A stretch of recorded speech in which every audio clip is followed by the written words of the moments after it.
Hi, this is Frank Marino of Mahogany Rush, and you're listening to Poppitt's Corner. What's going on, everyone? Welcome. Episode 102 of Poppitt's Corner. That's right. We made it past the 100 mark. And I like to bring on, I wouldn't call this a crossover episode, but regardless, I'd like to bring on the main man from Shockwaves Skullsessions, the one and only, the great Bob Nalbandian. Bob, how you doing, man? What is up, Tanner? 100? Oh, you broke your cherry, man. Over 100 episodes. Dude, you rock. That's pretty. And how long ago did you start this, Poppitt's Corner? 2018. Oh, wow. You know, my sister podcast, the Shockwaves Hard Radio podcast I do on hardradio.com. I think I'm up to number 98, and I've been doing that podcast since like 2007. So there you go.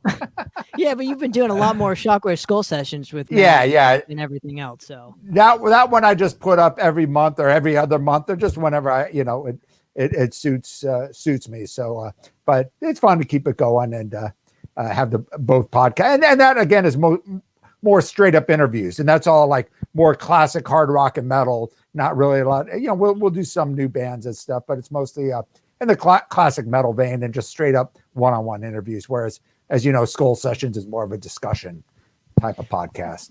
Well, so going off of that point, though, what do you look for in like a new band that you would have on Skull Sessions? Well, we've had some new bands on there, and basically, I mean, I particularly like the classic metal format or just classic thrash metal. Or a lot of these traditional metal bands. I mean, you brought up Bill Church's son's band, the Haunts, who I definitely heard some great things about. I definitely want to check them out. And Power Trip was one of my favorite bands. You know, classic old school thrash metal. So a lot of those bands, are keeping that tradition alive. So that that's all good. And Matt's really a lot. My partner Matt Hartnett, he's a lot more tuned into the newer metal stuff than I am. But, and then you got a lot of classic hard rock and metal bands, like, Black Star Riders, basically off of Thin Lizzy. They're not new, but, they've been around a few years. But, a lot of those kind of bands, are doing well. Rival Sons, so I like all those bands just keeping that traditional hard rock and metal and, classic, soulful metal alive, and the classic thrash bands as well. So I know you're more of a death metal guy. There's a few death metal bands that I really enjoy. I mean, I really dug on Entombed, and I thought that was just so sad. And they were one of my favorites. I mean, I love a lot of the Swedish, and they've been around, God, since the 90s, I think. 80s, dude. 80s. Okay, so they were before In Flames then, huh? Because In Flames was like early 90s, I think. They were one of the... right. Well, they came up around the same time or whatever, but I think Left Hand Path came out in like 1990, so... Because I remember when that whole wave, In Flames and then Therion and all those, Meshuggah and all those bands, and that was, 90s. But and so that was actually beforehand then, huh? With Entombed. Wow. Yeah. And At the Gates, that was all. I know they were earlier. Yeah. Yeah. They were one of the original. How is Skull Sessions doing, if you don't mind me asking, before we get into the nitty gritty of this fucking interview? So, dude, it's fun. It's great. My partner Matt Hartnett, as you know, he got it going for me again. He basically put the spur up my ass and got me doing it. I was so involved with the Inside Metal. For people that know, the Shockwaves Skull Sessions was originally through Roadrunner Records, roadrunnerrecords.com. We had our podcast that went through them. And I think I stopped there around 2012, right around the time Roadrunner sold out to Warner Brothers. And then, Monty was kind of my go-to guy that hooked everything up. And then, he had left shortly after. And that was right around the time I started the Inside Metal. So I got so busy with the Inside Metal. When we started the Inside Metal, it was like, we went gung-ho. And as you know, a lot of the interviews, even in the latest Bay Area Godfathers, like, of Lars, of Dave Menichetti, a lot of these guys, they were done for all the episodes. So they were done, way back in 2012 for the Pioneers, the debut one. So, we went gung-ho on the interview. So I just didn't have time to do it then. And then, I was kind of missing it. And after everything kind of went through with the, the rise of LA thrash metal and all that. And then, I was talking to Matt. I moved up here when I started the Bay Area Godfathers, and Matt is up here too. And we've been in touch. He's been a big fan of the original Skull Sessions. Like, dude, let's get it going again. I'm setting up a studio in my house, a podcast studio. We'll get this. I'll do the production. And he just really, really, if it wasn't for Matt, I probably wouldn't have got the Skull Sessions back up and running. And I enjoy doing it. As you know, it's not a money thing, but it's a fun thing to do. And, now everyone and their mother's got a podcast. But the Skull Sessions was literally, I think, the first roundtable discussion style podcast. Even before that Metal Show was doing the discussion things with their thing. We were doing it very early on, and we would go through bands, catalogs and all that. And now you go on YouTube and you see that thing all the time, 3 or 4 guests all talking about a certain band or a certain era. But, I'm not saying that they all ripped off my ideas or whatever. I'm sure everyone had, that plan, but we were doing it long before all those other discussion style things. And it was kind of a unique thing back then. It's still kind of unique the way we do it. We got, a lot of people, different people from, musicians to industry people to, from promoters to journalists to, heavy metal connoisseurs. And so it's fun. It's a lot of fun. And, as you know, it's a cool thing now that we got on the CMSPN.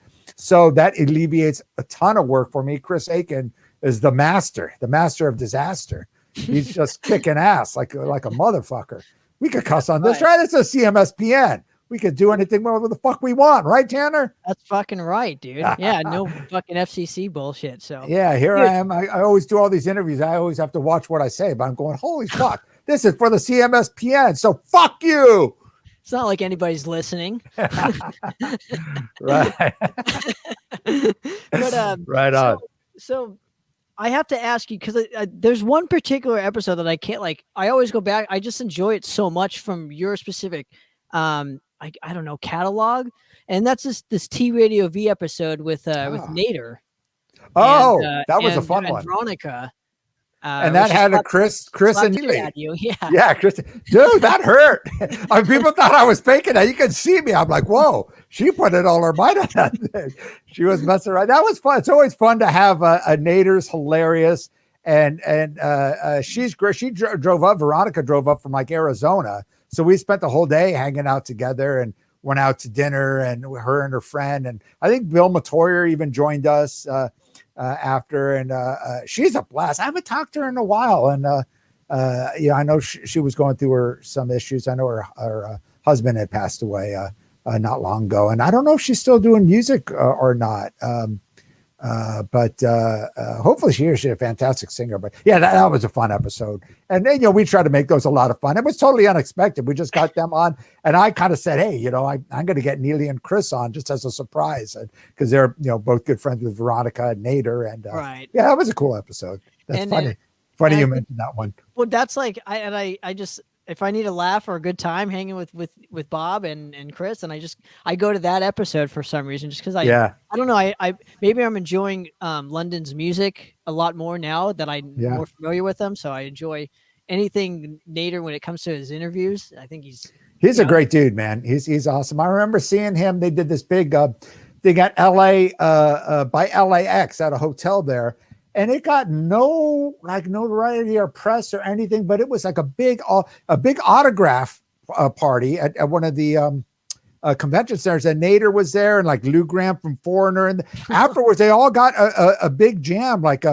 David Ellison, I think, was there.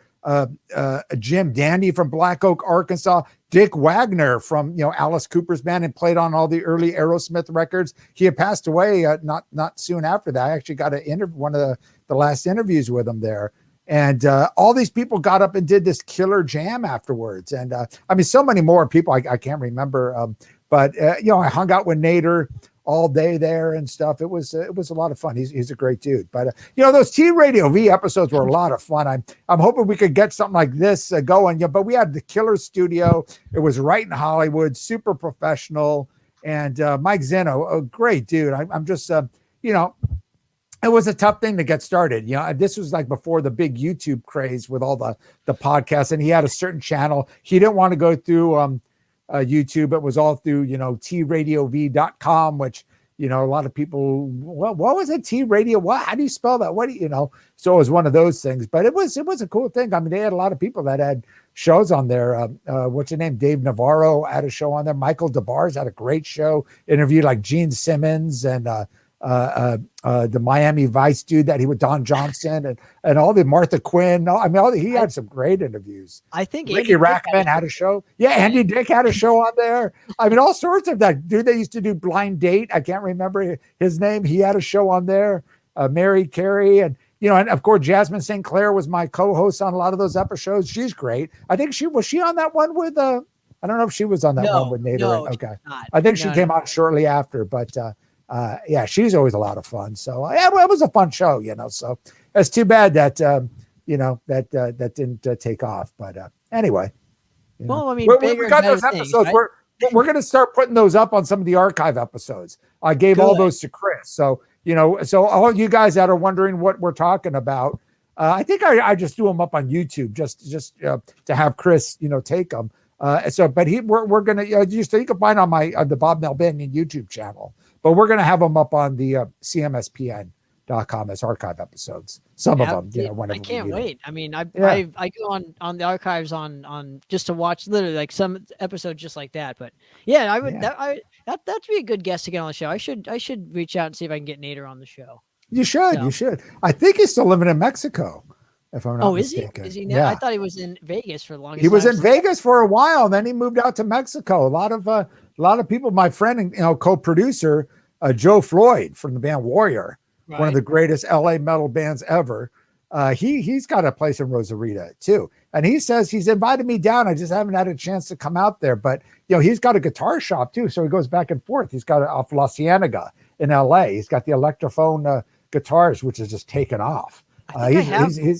I think I have Warrior's first album. What is it? Fighting for the Earth. Yeah. Classic. All-time classic. That's a great album, dude. Oh, it's amazing. I think that was one of the LA bands that just should have taken off. And, that album came out the demo came out before the demo was getting all over KMET and KLOS. And then the album came out like a year and a half, 2 years later. So by that time, a lot of people kind of forgot about him, but goddamn, what a great album that is. That is a great album, man. Yeah, but yeah, he lives out in Rosarita, and he says he's got a recording studio set up there. He says it's all like American musicians that live out by the beach there. And I go, is there any problems or anything with the cartel? He goes, no, they don't fuck with you in where we're at, So yeah, I'll go down there and visit him sometime. But I think Nader's probably in the same kind of area. So if I'm not mistaken. Well, there you go. So yeah.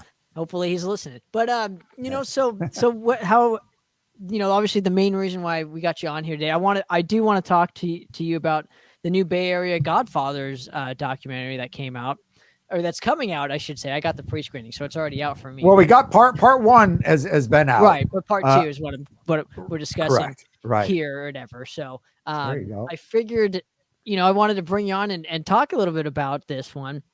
I'm not going to lie to you. I really enjoyed the first part a little bit more just because I didn't know as much of that community as I did with the part two, because part two is more thrash based. And as I know, it's been kind of documented a little bit further. So in your mind, walk us through where this one kind of picks off. Well, that's really what it does. It picks off from part one. So it's basically like, and I'll tell the story again real quick. I know I've told it before, but when we started the Inside Metal series, we had to keep editing it down, because we do all the interviews. I put it together. It's 4.5 hours long. I trim it down. And then, it ends up being like 3 hours or so. And Warren Croyle, great dude. He's the executive producer, the owner of Metal Rock Films. And he's like, dude, we can't put out a 3 fucking hour movie, Bob. What the fuck are you thinking? Come on, if we're going to get it on, all the digital platforms, Amazon Prime and all that, 80 minutes, 80 minutes max or whatever. So what we did is we cut it down. He goes, dude, just make it into 2 parts. I'm like, fine. So we did that with the first one, Pioneers of LA Hard Rock and Metal, because we had so much great footage from that. And we did that as a part 1 and part 2. And it just made sense to do all the Inside Metal series as a part 1 and part 2, because, we ended up we overdid the interviews. We did way too many, like that, which is a good thing. And we still got tons of, other footage that we use as bonus material and other stuff. But so that's how that happened. And so basically it's like one extended 3-hour movie. And of course, part one, we go through the early years of Yesterday and Today, and from the 70s. We didn't get into too much of Journey. I mean, I know they talk about Dave Medichetti and obviously Mike Varney, who was there very early on with a band called the Nuns, which was kind of a punk band before he started Shrapnel Records. And, you had Stone Vengeance, a great all black metal band that were around since the late 70s. And so we get into kind of that era. And, but I know you had mentioned Montrose. We didn't really touch on Montrose as much as we probably should have, because how important were they to the scene, though? Can you kind of educate me a little bit about what they kind of meant to the Bay Area scene, just like Y&T? Well, you know what? Obviously Medichetti talks about Ronnie Montrose, and by then it was more Gamma was more of like a Bay Area kind of band. Montrose was more of an international band, in a way. They toured in, they ended up, with the Hager era, ended up touring in France and all those places all over Europe. And, they went off pretty early. I don't know, as far as the formation, I think they took off pretty quick. I don't think they did a lot of early club shows, or at least not that I've heard of or many people talk about. It wasn't like Van Halen playing the clubs for a while. I think they got their stuff together. And Ronnie, I think he had a name because he had played with Edgar Winter and people like that.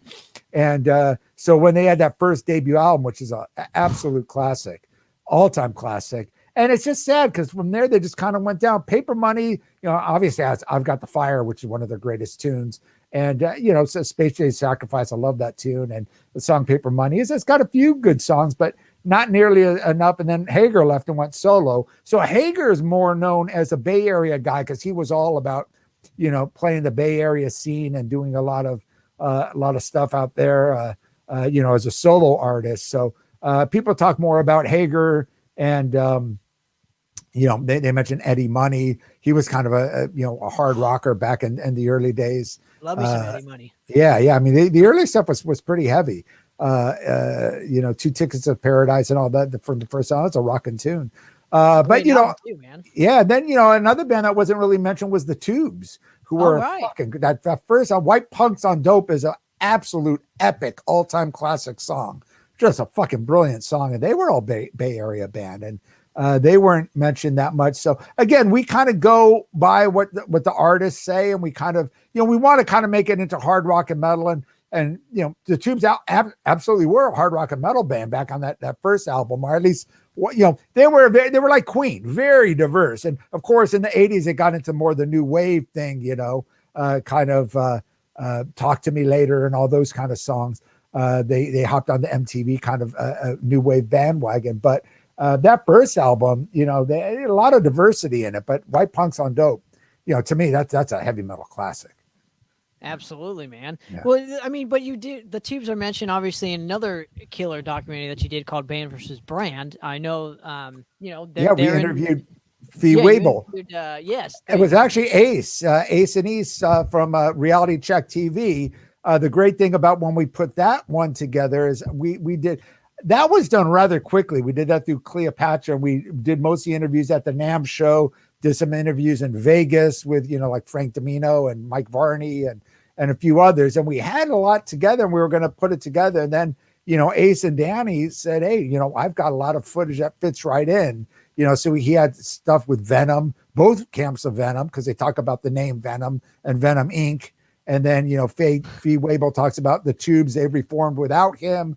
Yet they said, if we're going to do this tour, we got to get you back in. They want the original lineup. And, so the branding, that all really fit in. So they did a lot of interviews with them, Ross the Boss, from the Dictators and Manowar.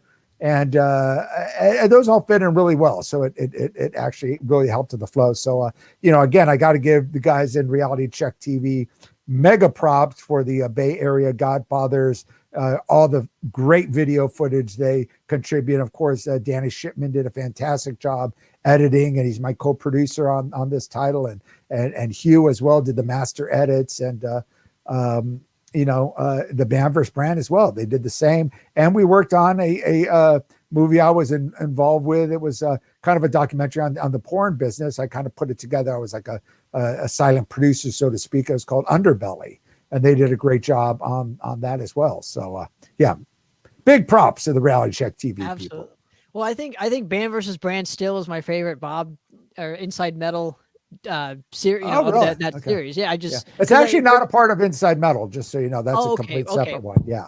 Cool. Well, there you go. That's why people learn off the show, right? Yeah. Well, that was a different one for me because that was all about the business. So it was kind of, I talked with the guy, and that was done with Cleopatra, who are great people. They just did the Chris Holmes documentary, which I helped hook up. Oh yeah, I'm in that. Oh, okay. I mean, you're in it, but I'm in it. Yeah, I just did an interview with Chris. I don't know if you saw Did you see that on the Skullsessions with Chris and Antoine? Oh, yeah, I was going to get to it. Yeah. Yeah. Okay. But no, it's a great documentary, and Cleopatra did a great job on that. But anyway, they did the Band vs. Brand, and what were we just talking about? You had mentioned something about. Well, it's not part of the series. I didn't know that it wasn't part of the Inside Metal series, but it pertains to the business, which is why it pertains mostly to me because I'm kind of still in the business, Yeah. When it comes, it worked out good. It worked, because it was an interesting topic that I was talking to Brian Pereira, the owner of Cleopatra, and this was at the time. All these bands were fighting over the name. They had the two rats with this one, Bobby Blotzer's rat was going at it, and the two different Queensryches and the two different Great Whites and the two different LA Guns or three different LA Guns or whatever. And a lot of these bands were like Cleopatra bands that had done stuff with Cleopatra. And we were just talking about it. He goes, man, that, we were just saying now that'd be a great, concept for so it came out real quick, and I just did a few interviews.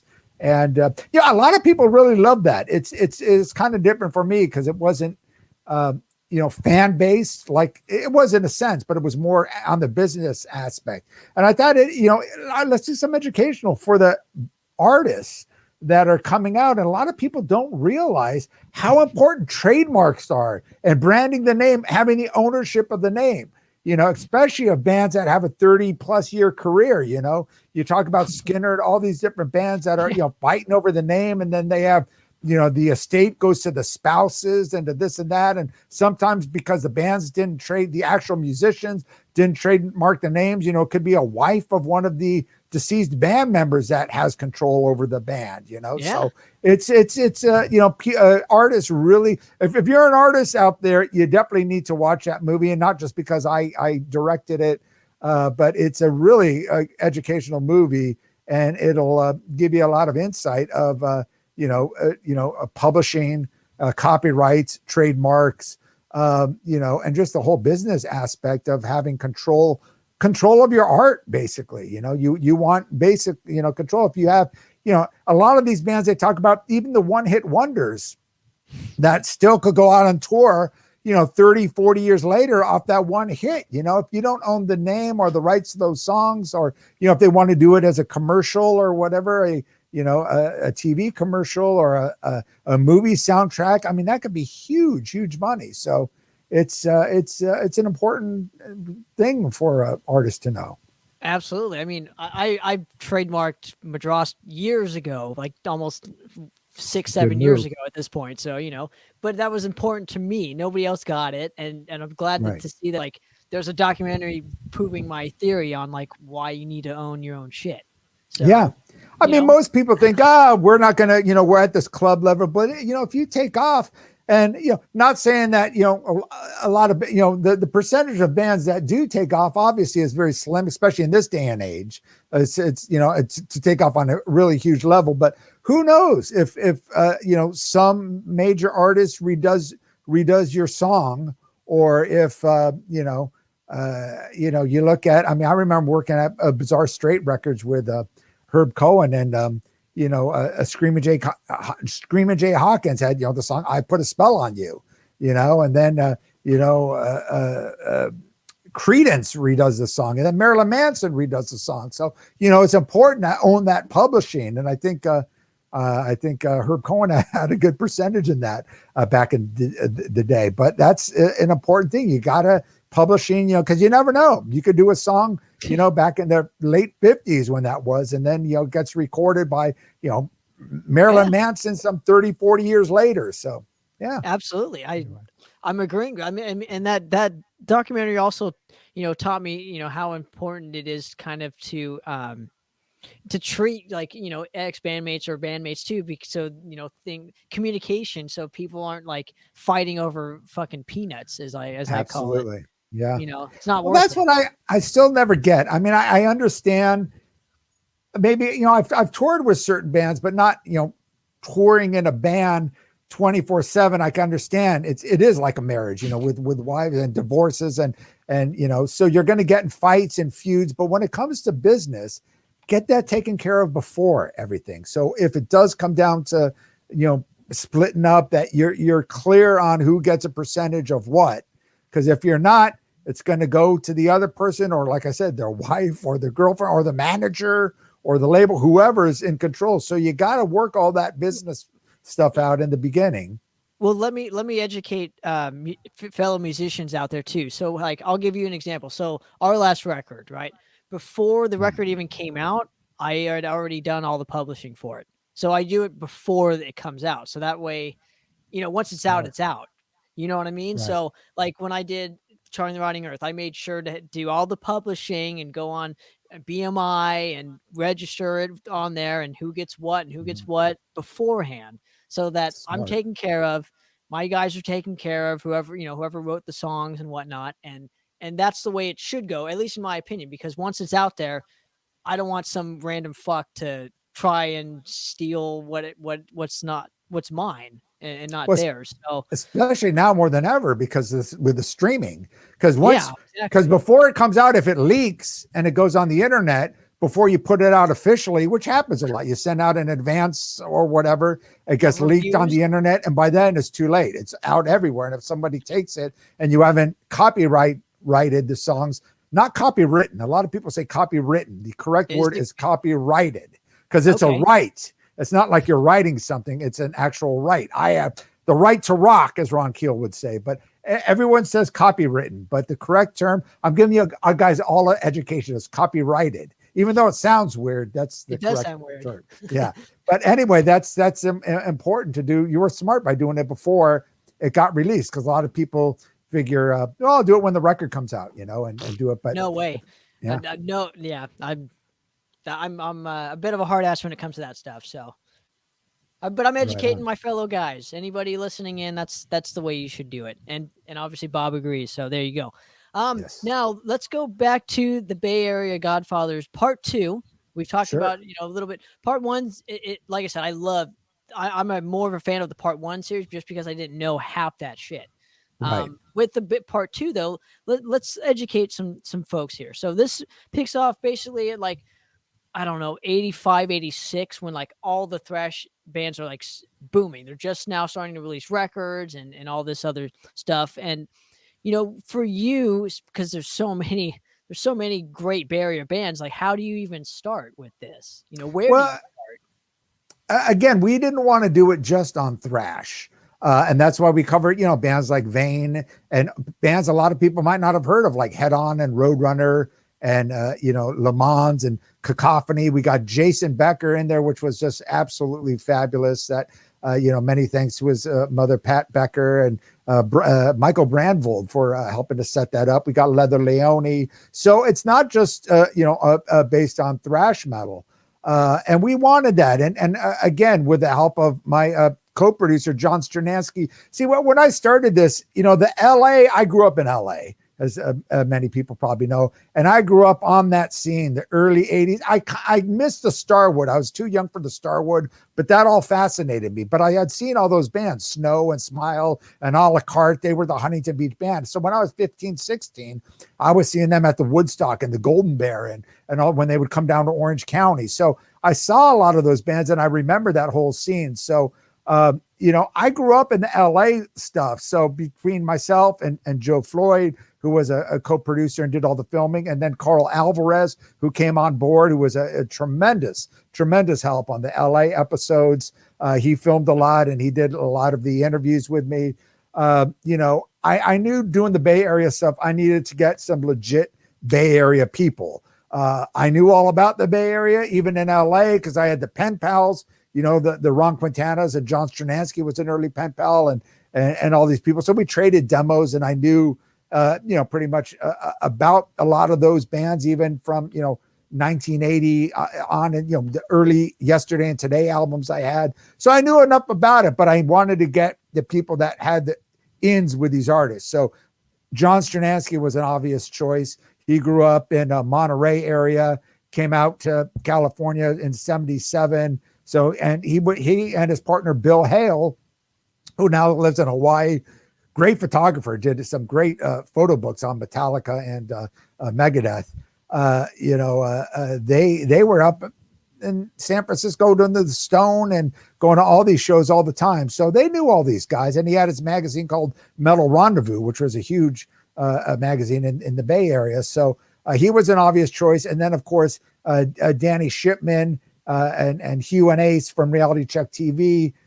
They had all this footage. They came in a little bit later. I mean, Danny was going to shows in the 80s and stuff, but as far as the film footage, most of that was shot from like 1990 forward.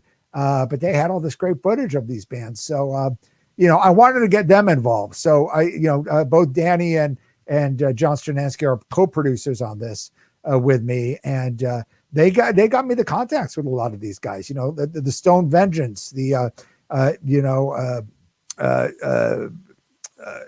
Damage was the band I was thinking of, and Righteous Sire, all these guys, that Danny knew or John Stranansky knew. And so it was important to get kind of that whole scene, not just, the thrash metal scene, which the Bay Area is mainly known for, obviously, but we really wanted to touch on, the glam, as Jimmy Arsenault points out in the documentary, one of the promoters, and he promoted the Omni, he was saying, some of the glam concerts were, selling out just as much as, the Testament or the Death Angel shows. So, it was just kind of, it was the opposite in LA, where the thrash bands, as you remember, were pushed underground because LA Hollywood was all about glam. But, as if you went to like Fender's Ballroom or some of the places in East LA or the Olympic Auditorium and all these bands, from LA, from Slayer, the early Slayer to Megadeth to Dark Angel to Hyrax, to Abattoir and all these bands, they were packing in these places just as much as the glam bands. But,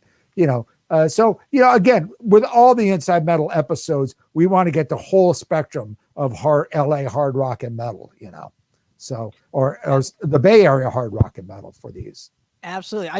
Like I said, I felt this one was more thrash based. So that's why I think part two kind of was, yeah, because it was the latter years and that became a lot more thrash because and then we have, all the great stories and the parties because, and usually part two of the episodes, we get a lot more into the grittiness of the scene. And of course they talk about, a lot of talk about Paul Bailoff, because he was kind of like the ambassador to the Bay Area thrash scene and the parties they had and, the crazy stuff. And then we kind of broke down to a lot of bands like, Yesterday and Today and Testament and Exodus and Metallica. And we did like whole little chapters on those bands because there was so much people talking about those bands in particular. So, and one of the bands I was going to mention that too, which I thought was really great, was I love that you touched upon Vicious Rumors because they've always been one of my favorite bands from the Bay Area. That they were more of a kind of a heavy metal kind of band. So I love the fact that you talked all a lot of shared a lot of those stories with Jeff Thorpe and all the guys were. It was rad. So that was like some of my favorite moments from the part two. Of the series. Yeah, Vicious Rumors were great. They, again, they were more power metal. They weren't really thrash, so they kind of got they weren't lumped into the glam or the thrash. So it was difficult, but they had several albums out on Atlantic. They were a major band. They were much bigger in Europe. They never made a huge presence in the Bay Area, but they were very early on, as was Anvil Chorus. We interviewed Doug Piercy, who went on to play with Heathen. And he's got quite a history, Doug Piercy. So it was great to get that. Lost Rocket were huge. They were probably one of the biggest bands of that early 80s era. Metallica used to come up and open up for them. Same with Armored Saint when they would come up from LA at the time. And they don't get talked about as much as they probably should, because they were put on a huge show, and they were a big band in the San Francisco scene. And I mean, one band I wish that got touched upon more, just because they are my favorite of the thrash bands from the Bay Area, is Blind Illusion. I know they put out the Sane Asylum, which is literally top 10 of all time as far as the technical style of metal goes. But yeah, that's another band that just rules. I wish, because after the movies came out, I got in touch with Mark Biederman, and it would have been great to get them, and to get, and also Phil Demols reached out to me a few times afterwards. Would have been, everyone talks, oh, there's no violence. You didn't touch on, touch on Blind Illusion. And it was like, we just got, because I didn't have the contacts to a lot of these. So I relied on Danny and Stranansky. And I know Danny reached out to, I think, at the big party that where he interviewed Death Angel off the stage. I think it was Rob Flynn's party. I think he approached him and a couple others, and just never got it together. So there were a lot of bands, that weren't got. Possessed was another band. We obviously a little bit more of the death metal vein, but they were obviously a huge part, as well as Violence.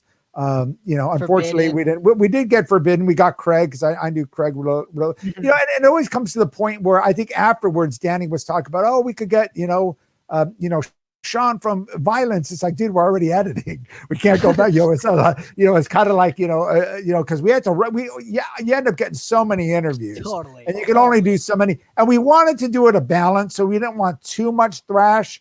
So, not having Violence or it's no offense to, Violence or Possessed or any of these bands, but we did get Forbidden, who were, a little bit, they kind of carried on after the Exodus and all that.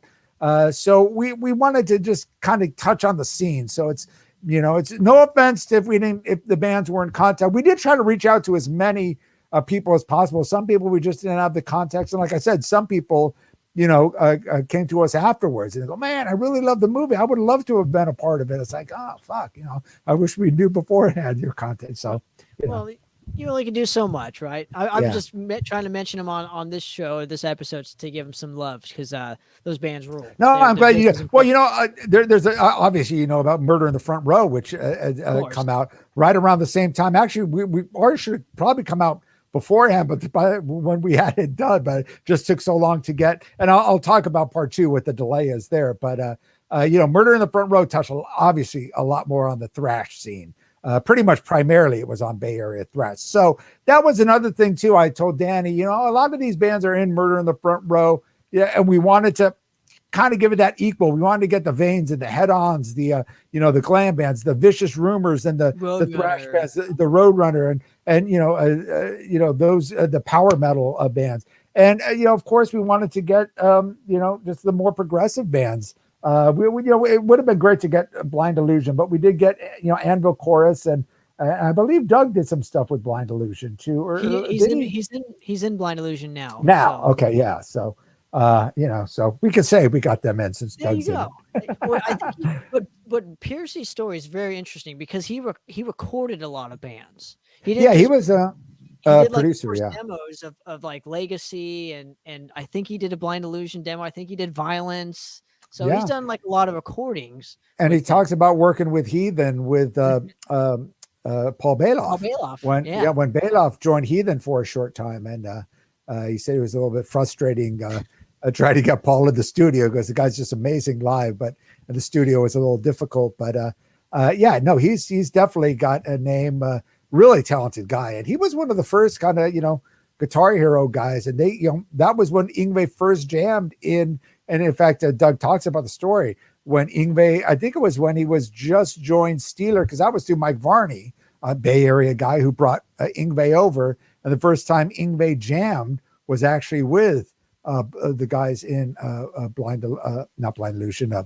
Anvil Chorus. Anvil Chorus. They filled in for, didn't the band, the story's great. The band, like, I don't know, didn't want to play with them. So Anvil Chorus was the backup band. Well, I guess Yngwie, was it? Wait, that one might have been, was that Graham Bonnet or Steeler? I The can't. one where they jammed, it might have been Graham Bond. Everyone got fed up with Yngwie. And then Ian Callan said, fuck it. If you go, he goes, they didn't want to cancel the show. They said, Yngwie, you got a huge fan base. He got to know Yngwie, and Ian Callan was Ron Quintana's partner with Rampage Radio, KUSF. And he worked with Metal Mania with Ron as well. He said, Yngwie, you got such a huge following. Why don't you come up here and jam with the guys in Anvil Chorus? And so he did. He came up, and they just kind of did that. I don't know if Doug and Yngwie actually jammed together, how that worked. But we had Jerry, the keyboard player. She's featured in the movie, and she was playing keyboards at the time. And she was roommates with Ian. So Ian said, hey, let's get, Yngwie to jam with you or whatever. So yeah, Absolutely. That's how that worked out. Well, let's go to I definitely want to talk about like the box art itself. It's really cool. It's the first one's obviously more the opposite of the coloring, so it's like red and it's more red, yellow. So this is like the opposite. So walk me through the concept of how you wanted this artwork to be perceived at first. Well, that was really Warren Croyle's choice on that, which I thought was great, because we, if you see the Inside Metal LA titles, they all had like they were all kind of the same. It had like a musician jamming on here's the first Bay Area Godfathers, so you know what he's talking about. The red on this is part one. So part two is a little different than the singers. The LA titles of Inside Metal were, were kind of similar to this. They had a musician, and it was all, so we kind of wanted to keep it the same thing. And we, War and I were talking about, well, since the Bay Area one, let's make it a little bit different. And here's another Inside Metal title, The Rise of LA Thrash Metal. We definitely wanted something different. I don't know. I'm trying to think how Warren came across this artist, but he knew the artist, and he showed me a sample, and I said, damn, that's awesome. That looks great. It's different. It's very metal, and it kind of sets it apart from the LA titles, because we wanted to keep it different. If you notice, all the LA titles too, the Inside Metal is the main title. Wait, let me get it squared away.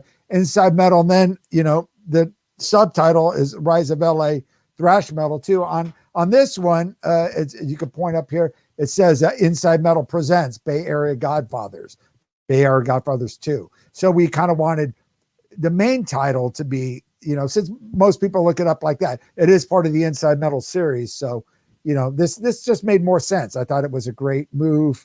And this way people know it's about the Bay Area. It's not, it's separate, because we did 3 Inside Metal titles of the LA scene, which were 2 parts each. So really 6 movies available. But this, we crammed everything into one 2-part, 2-volume DVD in Bay Area Godfathers. So we wanted to make it stand out and be a little bit different. So that's how that came about. Absolutely. Well, Bob, for part 2, what was the most difficult, besides not having way too many interviews? What was another difficult moment of putting all this together for you? This one in particular, or all the titles? Yes, this one in particular. Well, getting, that was one of the main reasons I actually moved up here. I was living in Sacramento at the time, driving back and forth. And my another associate producer who also did a lot of the camera work, Alex, he lives in San Jose. And so I moved in with him, which I'm still living now. And because I figured, I'm coming up here all the time. Danny and all the Reality Check TV guys there in the Bay Area, there in San Francisco. Matt is in, as San Lorenzo. I was, doing the podcast with him. And so I was coming up here all the time. So when he offered me, to move here, I took it on. And so it worked out really well. So the toughest part was really getting everything together and getting all the interviews lined up. John Stranansky lives in Dallas now. He flew in like 2 or 3 times. We set up interviews when he was down. Like I said, Danny set up a lot of interviews on his own with his little camcorder. And So that I think that was kind of the toughest part, is kind of getting everything together. But I tell you, this one was easier in the sense that having Danny involved in the editing, with all the other Inside Metal LA titles, I had to go through the process of, I basically go through all the quotes and I write down the quotes to use in the sections, via the time codes. And I said, this one fits here, this one fits here. And then I usually have to puzzle it together. Carl and I, in the past, would puzzle everything together. I gave Danny all the quotes and stuff. And he said, let me go do a run through, because he kind of like puts a temporary or just kind of a preliminary thing together. I gave him like the chapters, because we all have the chapters pretty similar to all the Inside Metal titles. They start from the beginnings to the club scene to blah blah blah blah blah blah. And I gave him kind of the toast. He put it together and it was like almost perfect. For our first run, it was like, holy shit. And everything flowed so good. So that came out. It was just such a great thing having Danny Shipman involved, because he knew, he's been involved in editing all the reality check TV stuff for years. He knew the flow. He obviously knew all the bands. He is, so once we got that together, there was only very little. We just had to kind of shuffle around and make, kind of even out some of the chapters and whatnot. But, the initial thing that he put together, before we, it was always, myself or Carl and myself had to go through each one and here, go to the editor, place this here, put this, and shit, but this one, boom. So I would say this one was easier in that sense. But, the thing that became, I guess, the most difficult thing, the process here was the master editing. For the reason I'll tell everyone, because everyone's going, dude, what's with the delay? Part 2 was supposed to be out last month in March, as you know. We had an issue with the audio. And, when you deal with, we have ours on, Amazon Prime and Apple Movies, iTunes, whatever, Apple TV, whatever they call it now, Apple Music, Apple Movies, Google Play, Vudu, all these things, particularly Apple and Amazon Prime, they have a QC policy, quality control. They go through everything. And we had some of the audio was, for some reason, part 1 was fine. For part 2, when Hugh did the editing, for some reason, it was mono. Some of the channels were on mono. So, and they checked it like last minute, over at MVD, took it over for the QC for the streaming, and it got kicked back. And we figured out it was like done in mono. Hugh was already in New York. So it was just the biggest hassle was we had to contact him. He goes, dude, it's all on my hard drive in the Bay Area, locked in storage in my vault in my storage. So Danny and I had to go there and we had to figure it out. I had to ship through there. I had to go through the hard drive. So we had to get through that process. So anyway, that's why part 2 has been delayed. We're hoping it'll come out in May. We don't have a confirmed release date yet because they're still QC and everything. And until they have it all QC'd and everything okayed, which should be any day now, then they could set the release date. So I'm hoping it'll be May. It might be June. Who knows? It just, whenever it is at this point. So it'll come out though. That must be fucking stressful. You give me an anxiety attack just having to go to storage, and it's like, fuck, we need this now. Yeah, and then we had to FaceTime Hugh in New York. He had to we had to shine the light, go through. I mean, he literally had this thing packed to the gills, and we had to. Dude, it was a nightmare. It was just like that was the most frustrating thing, And it's not, I'm not blaming Hugh. It's not his fault. He turned it in like almost a year ago because we did it at the NAMM show. We did part 1, at the Hall of Heavy Metal, the Heavy Metal Award show, Heavy Metal Hall of Fame, they call it now, and which was great. Thank you so much, Pat Giswaldo. But we did it there, at least part of the movie there. Then we had to cut it short because they had to move on with they were running late. But so that's how far back it was. A year ago, last January, we pretty much had everything done, and. So after he had to finish, he went to New York to visit, family there for, several months, and he was still there. And it's like, dude, I'm in New York now. So we had to push through and everything. And anyway, I can't believe it's been a year plus. You're right. Well, Yeah, part one we did. Yeah, part one came out. We did that. Part two, maybe. Well, yeah, it was about a year because we finished it up. I think last April.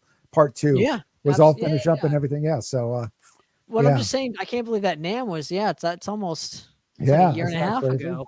Yeah, that's fucking nuts, dude. Yeah, well, about a year and 2 months. Yeah. Yeah, those are good times, dude. I hopefully. Yeah, we did a cool interview at NAMM. Yeah, I need to post Neely's. I only got like 2 minutes with me and Neely, but I should post that. Maybe. Well, he's such an important guy. You know, you could 2 minutes is 2 minutes too much for him, man. He's Mr. Importante.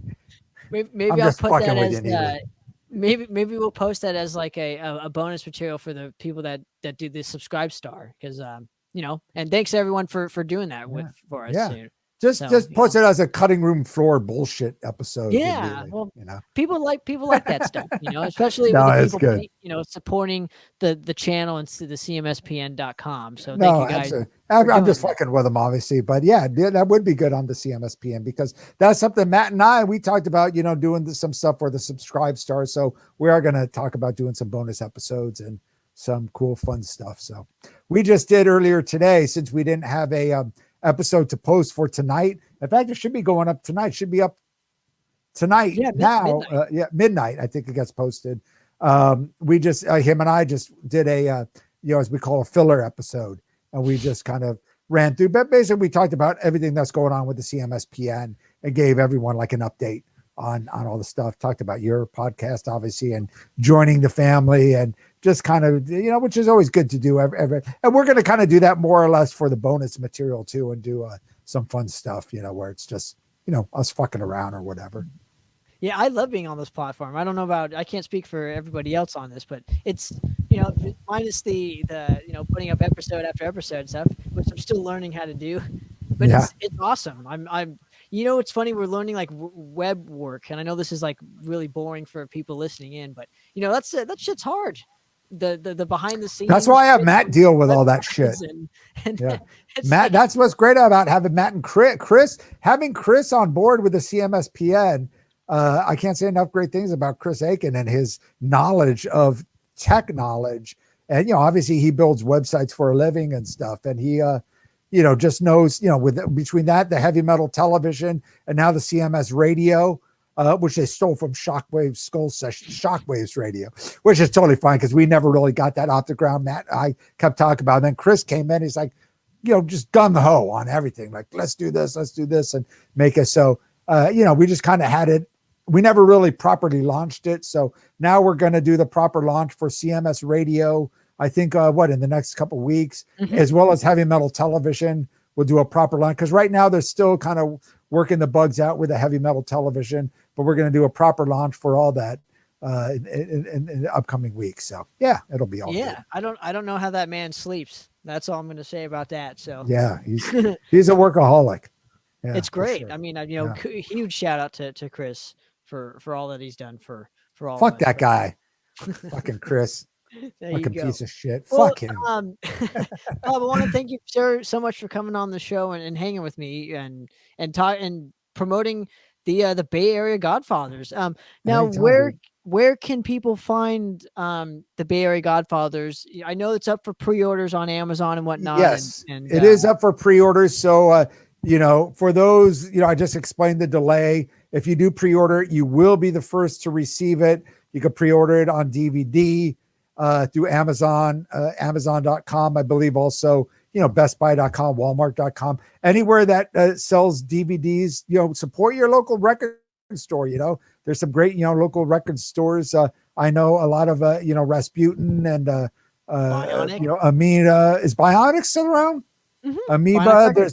There's a place, Alex just went up to Reading in Anderson that's got, a ton of metal stuff, and they've been selling it like crazy. Not just Bay Area Godfathers, but all the Inside Metal titles. And we are going to get the Pioneers reordered. I know, Tanner, you were saying you had a problem ordering that from Amazon, so I'm definitely going to look into that. But yeah, pre-order the Bay Area Godfathers Part 2 on Amazon, and you could watch Part 1. I suggest you all watch Part 1 before watching Part 2, because they really go together as a Part 1 and Part 2. volume movie. So part 1 is available on, if you want to stream it, it's on Amazon Prime, Vudu, Apple, Google Play, and a few other places where streaming is. So check it out for sure. And I'm sure part 2 will be on those same streaming platforms once everything's kind of good to go. And look forward in mid-May, would you say? I'm hoping. I'm not gonna say, because if I say mid-May and then people are gonna bitch me, motherfucker, you said it was gonna be out in May and now it's not coming out till July. So whatever, it always takes a month or two for them to process it. But I figure by now everything should be processed. All they have to do is just, and we rechecked it. Hugh rechecked everything, so everything is stereo. Everything should be fine, but we have to get the legitimate word from the QC people that it's good to go before we could, get it streaming and get it all together. But it will be coming out. It will be coming out by summertime. Put it that way. Absolutely. Hopefully. And I want to also mention this still a huge fan of Shockwaves Skullsessions. Nothing's changed on that part. How can people actually support the show? Well, again, that's Matt's doing the work on that, on the Subscribe Star, which, you could always do a pay. We were doing the PayPal thing for a while. We kind of stopped doing that as kind of like a donations, because we never did the Patreon or any of that. We're gonna, as the CMSPN's doing the big Subscribe Star thing, which we're gonna really kind of hit hard on that. But in the meantime, what we did in the past, if you have a PayPal account, you could donate to the podcast at the PayPal account is Shockwaves Skullsessions @gmail.com. That is the PayPal account. That's my email address as well. So Shockwaves, plural, Shockwaves Skullsessions @gmail.com. And if you go to PayPal, you could donate, like I said, we say like $20. If you donate $20, we will send you a good care package worth, about $30 of swag, some good CDs. Matt had a great label, No Joke Records, that released some killer stuff. I don't know if you've checked out some of the stuff he put out. This was several years ago.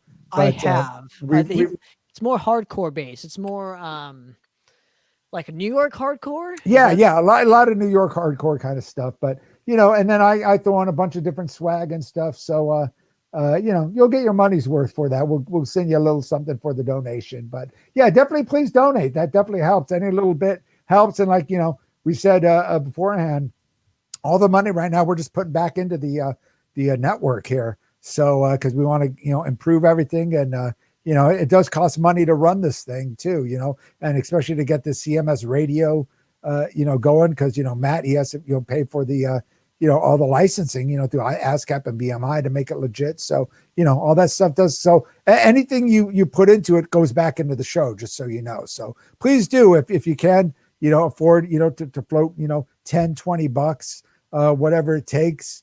Hit us up on PayPal, Shockwaves @gmail.com. Well, Bob, thank you so much for giving me an hour of your time to talk some shit and promote Bay Area Godfathers 2, and of course the Shockwaves Skullsessions. So I always appreciate it, and definitely check out Poppitt's Corner on the CMSPN.com. Great stuff. I still got to check it out. Your Frank Marino interview isn't out, because that wasn't video, that was audio. That was audio only. So okay, so how do we get to that? This is the one interview that follows me everywhere, and I'm so grateful for it, just because I love Frank. I love Frank, but a lot of people are enjoying it. So thank you for that. Here's what I'm going to do. I'll do this for all the fans out there that are fans of Poppitt's Corner, and especially Frank Marino.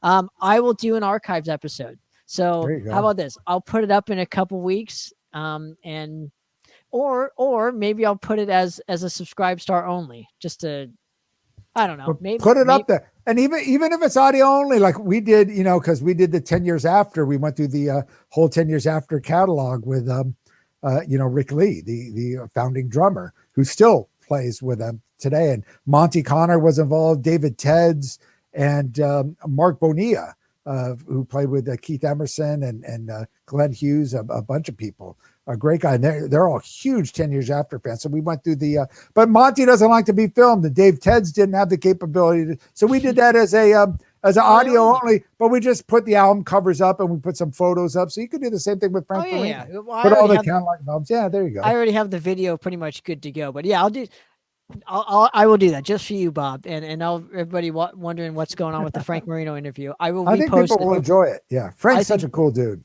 So yeah, but the thing is it's 3 hours long, and I think you guys will really enjoy it because I know people don't have the mind capacity to handle a 3 hour interview. Hey, do what we do with Inside Metal. Do 2 volumes of part 1 and part 2.